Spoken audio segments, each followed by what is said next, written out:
I've had some of that success. I've seen some supplements not bring in nearly close to that, but I've had a few, bring in a little over 4, and I'm Yeah. like, okay, well, this was great, But again, because of my, I guess, referral network, I don't want it to get back for whatever reason that I'm trying to bend somebody over or anything like that. So I try to do my best to explain the process and what may be necessary. I had one come in yesterday that was probably one of the worst scopes I've ever seen in my life.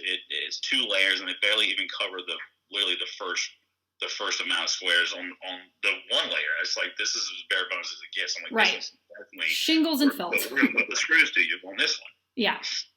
But I don't want to, I had to let the homeowner know this is what we're going to do. Don't be surprised when we come back and ask for like another $8,000 to $10,000. Yeah. And they call you. Right.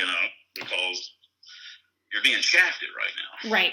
And Justin, I want to help open your mind to a different perspective on this, because when people don't fully understand the supplementing process, in their imagination, they think somehow it's price gouging, taking advantage of the insurance company, adding fluff, adding a bunch of bullshit. But the fact of the matter is this: supplementing is using Xactimate software. So every single line item that you ask for is completely legitimate and validated. Otherwise, you're not going to ask for it. And at the end of the day, if the adjuster gets to decide yes or no. So if you ask for legitimate items, and we're not, it's not like people are going into Xactimate and going, well, we want 10 large pizzas delivered to the crew every day that we're there, and we want a bouncy house because I'm going to bring my kid, where we don't want to pay for daycare, so we'd like for you to pay for that, and we'd like for you to pay for a mariachi band to entertain us while we're on the job site. Like, we're talking about legitimate labor and material items that most people... The reason that people think it's fluff is because they don't know what those line items are. So they're like, well, what else is there? If it's not flashing or O&P or ridge and starter or pipe jacks or whatever, then what could it possibly be? But there's so many things that they're supposed to pay for based on Xactimate software. This is not us making shit up, okay? Mm-hmm. And so part of the process here, your customer, and again, you're kind of new at this. You've only been doing this for a couple years, so give yourself a little bit of grace here. But part of the sales presentation that I teach people talks about supplements in the very beginning. The customer expects it. They get it. They're like, listen, how we explain it is your adjuster is going to come out and listen, the insurance company would rather pay $0, right? Mm-hmm. State Farm is a business. They're in business to make money. And how insurance companies make money is they collect more in premium than they pay out in claims. So they would love to pay you $0, right? But as the contractor, Mrs. Jones, I would love to charge you $30,000. That would make my day. My kids would have a great Christmas, right? But we're going to meet the adjuster, and the process is trying to meet in the middle. They're trying to pay as low as possible. We would love for them to pay as high as possible. We end up doing kind of a back and forth process of making sure that your claim gets paid fairly so that you get the right work done. Nobody's forced to cut corners or use cheap materials or anything like that, or not, put it up to code. But then we get paid fairly for the work that we do. And what you do is, when you bring your Xactimate, you sit down with Mrs. Jones and you show her your Xactimate right next to the Xactimate from AAA, right? And you compare line by line. So she sees the prices are the same, right? It's like line by line, the prices should be the same, but then they left off cornice returns, cornice strips, harnesses, a generator, general cleanup hours, tarping the pool, tarping the landscaping, working around the telephone wires, tree removal. They didn't have any of that stuff on there. And Mrs. Jones goes, well, what the heck? Why didn't my adjuster pay for that? And you go, this is what we deal with every day.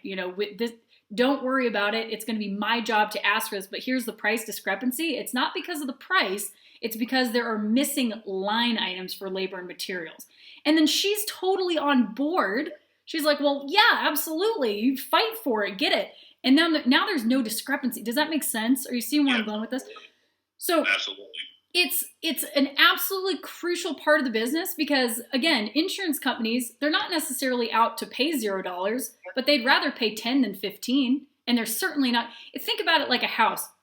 if you were going to buy a house today, or you're house shopping, okay, and you found this house that you really liked and it was on the market for $280,000, you're not going to go in and offer $300,000 off the bat, are you? Exactly. You're not even going to offer $280. You're probably going to go in and go, would you take $265? Because they might take it. They might be like, we're just trying to get rid of this thing. It's been on the market for 6 months. Yes, we'll take it. Okay. But you're not going to start high. That's the same as the insurance company. They're not going to go, we're willing to pay you $22,000 for this claim, and that's what we're going to write today. They know they're willing to pay $22,000, but they're going to write it for $12,000, and they're going to see if anybody says anything about it, right? Yeah. So that's how it works. So first, I kind of want to help you understand, because again, there's just it comes from just a misunderstanding. People that don't understand fully the supplement process. They think it's like we're just asking for BS, but that's impossible to do. You know, we can't ask for something that's not on Xactimate, and the adjuster is the one that gets to decide if they say yes or not, right? Mm-hmm. So I wanted to go ahead. I think what obviously my hesitation is because I outsource it. You know, sure. I pay pretty much a flat fee to get it done, right? And they've done great. They're very good at communication. I've used a couple different companies, and I really like these guys a lot. Yeah. They don't take an exorbitant amount of commission unless they actually make me, you know, at least $5,000. They barely even take any money at all. Still, after that, it's just wow. You know what I mean? So, yeah. And at the same time, it's like, okay, you know, how long is this going to take?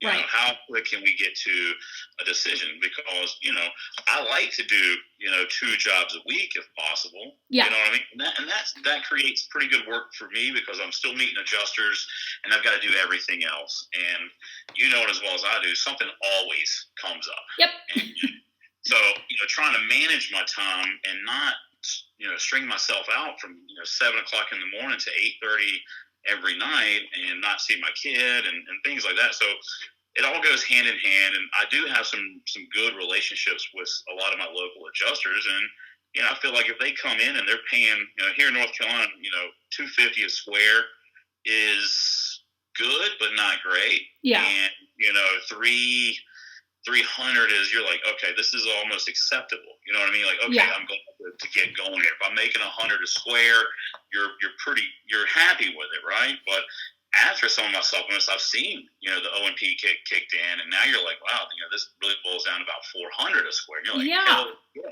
You know? Yeah. Well, but I don't think that all, you know, is always going to be par for the course. And, you know, I've got some that, damn, they just say, hey, listen, just send me some pictures. Yeah. And I'll take care of it. I'm like, well, you know, you're doing me a favor by, you know, letting me do this. This is easy work. Great. You know, I don't want to, you know, stir up the pot or anything and get you pissed off at me. Well, and that's another thing that I like to talk to you guys about, because that's the other misconception that people have is, well, if I start supplementing really aggressively, adjusters are going to be pissed off. And I run into the same, you know, 4 adjusters regularly, and I feel like I have a good relationship with them. Remember, first of all, it's not asking for more funds that gets you a bad reputation. It's being an asshole. Okay. Yeah. So when you go out, you know the type. There's these contractors that go out and they threaten the adjuster, and they're a dick to them. You know, they threaten to pull the ladder out and they demand, you guys have to pay for this, and it's against the law, and blah blah blah, and they're just dicks about it. But I can tell you this, I supplemented 100% of my claims to the point where I was doubling my claims consistently, and adjusters loved me because I was cool about it, and I wasn't asking for anything ridiculous. And I don't know if you're on your computer or not right now, are you? Yeah, I'm looking at you right now. Okay, you're looking at me? I've got your website up. Oh, sweet, perfect. I was like, okay, if you're on my website, go up to Secrets and Tips. And then the second one down, it's called How I Get Adjusters to Thank Me for Sending Huge Supplements. Yeah. Click that.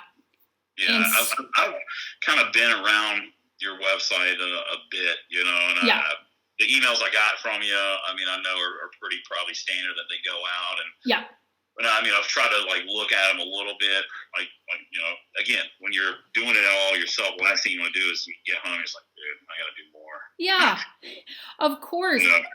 Well, But and the reason I wanted to direct you to this particular page was I have so many examples of my clients going, like, here's one. If you scroll like halfway down the page, Jeremy Newman, he goes, so I literally just had an adjuster tell me that I have a reputation for supplementing more than anyone else in this area. When I asked him if that was a good or a bad thing, he says, it depends on which side you're on, obviously, but you're one of the ones that does it correctly and thoroughly enough to actually have most of them approved. Sounds like I'm doing my job for my customers, all thanks to that Roof Sales Mastery course 3 years ago. Thank you, Becca Switzer. yeah. And then a bunch of people commented, I get the same response all the time. Our adjusters love us. You know, they say, I wish that you did every supplement I do. So it's a misconception. And again, if you're doing it the way that all the other yahoos are doing it, yeah, you're probably going to piss people off. But I'm teaching you a different way, different line items. I show you what to say. We want you to build positive relationships with these adjusters to where, you know, I had a guy at Nationwide, I can't remember his name now, Nick or something like that. But for a year, I could send him personally my supplements on any Nationwide claims, even if they weren't his. And he would get them back to me within 24 hours and say, checks in the mail. Because I did such a good job with my supplements, right? So when you know how to do it like an adjuster would do it, you send off an Xactimate that looks just like what an adjuster would do. You've got the proper validation, the proper photos, the proper documentation. You're using the right lingo, and you're not asking for things that just don't make sense for your claim. They don't have any problem with that. The thing is, of course, desk adjusters are still going to say no to a lot of things because it's their job to mitigate loss for the insurance company, right? Mm-hmm. So of course they're going to give you objections, but don't confuse objections with like anger or resentment. That's not how it goes. And the other thing is too, last point that I'll make about this, your field adjuster is not the one you're supplementing with. So don't worry about meeting with Tom in the field, and you meet Tom at least every 2 weeks, and Tom's going to be pissed at you now because you're asking him for the sun, the moon, the stars. That's not how it goes. I show you in the program, like, come show up with your Xactimate, ask him about the items that you're trying to get. And here's what usually would happen to me, Justin, is my adjuster would say, Becca, I can add this and this for sure, but there's no way they're going to let me add this. But I guarantee you if you call and talk to a desk adjuster and you supplement it on the back end, they'll add it for you. They would tell me to do that. So I'm not fighting and arm wrestling the adjuster in the field. I'm supplementing the back end with the desk adjuster. Do you see? Yes. Big difference. So don't be afraid of supplementing. This is part of the game. Like, this is just how it goes. And remember, too, the other thing that you'd mentioned a few minutes ago.